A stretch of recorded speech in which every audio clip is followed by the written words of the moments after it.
Nasawi ang 2 sa 3 magkakaibigan matapos magkayayaang mag-swimming sa Angat River sa Bulacan. Nalunod ang 2 nang anurin sila ng ilog. Nasa frontline ng balitang yan, si Gary De Leon.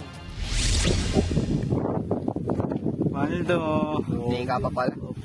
Masaya pang naglalakad ang 3 magkakaibigang ito papunta sa Angat River para mag-swimming nitong Biyernes. Pero ang masaya ng banding, nauwi sa trahedya. 2 sa kanila ang namatay matapos malunod.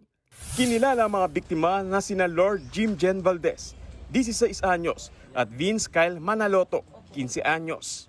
Kwento na nakaligtas na si alias Denden. Pumunta sa malalim na bahagi ang 2 biktima.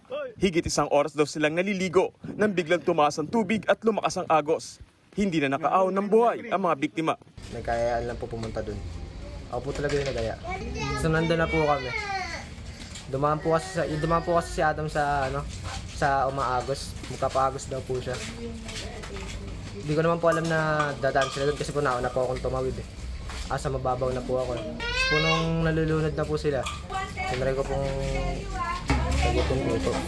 Agad namang rumuspondi ang mga rescuer para hanapin ang 2 nalulod na binatilyo. Umabot na ng 3 oras ang paghahanap bago nakita si Adam. Dinala siya sa ospital pero hindi na na-revive.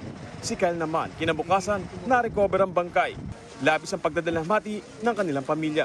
Hindi po yung tanggapin sa akin yung nawala ni anak ko. Biglaan, di ba na nagpaalam lang. Hirap.